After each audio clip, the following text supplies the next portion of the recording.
Hello, my name is Jeremy Nathaniel Akers, and I want to unpack the 10 principles of liberating structures, offering you 10 whys that you should be practicing and using these wonderful tools for shared thinking, liberating structures. For this first time, let's unpack how we're going to go through each one. We're going to use some TRIZ type thinking to imagine into what liberating structures can help you unfuck and stop. We're going to use some 9 whys type thinking to get to the essence of our beliefs about the world and liberating structures. We're going to use some min specs type thinking to come into what we must do and how to go about stopping this and doing that. And then we're going to get into some discovery action dialogue type thinking, figuring out what are maybe some of the nuts and bolts of all this other stuff. Without further ado, symptoms of suck that you might find yourself stuck in.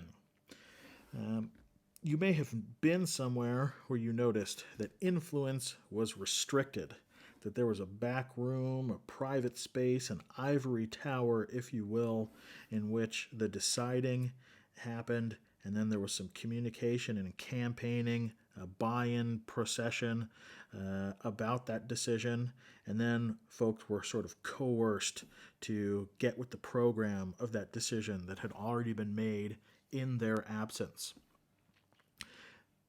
This is a bad thing. If you don't think this is a bad thing, we're on different teams. Feel free to ignore everything that comes after this. As a matter of fact, everyone, feel free to ignore everything I say all of the time. Think for your own damn self, sheeple. So, look, if that stuff is bad, then what is good?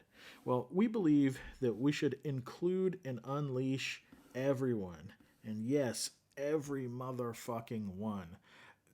This is a question I have to a surprisingly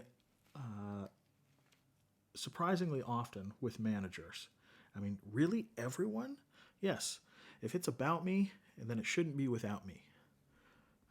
And that applies universally.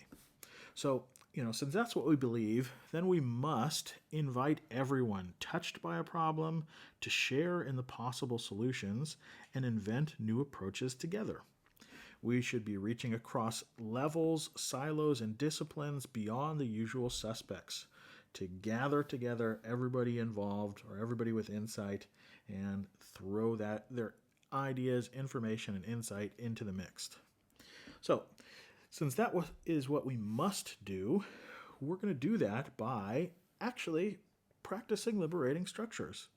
What's awesome about these principles of liberating structures is that they were actually ex post observations, meaning that after people had been using liberating structures, they just noticed that, hey, it looks like we are including and unleashing everyone just by virtue of using these shared thinking tools.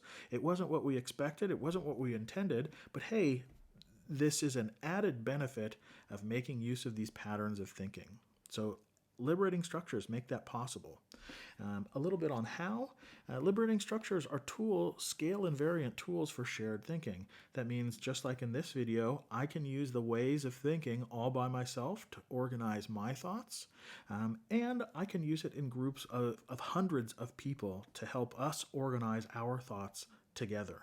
A really fancy way of saying that, thanks to my friend John Vervaeke, is that liberating structures are participatory perspectival procedures to enact the proposition, which is just a super fancy way of saying if you want to include and unleash everyone, then liberating structures offer you ways to do it together. I'll put a link to an article that has a bigger unpacking of this principle.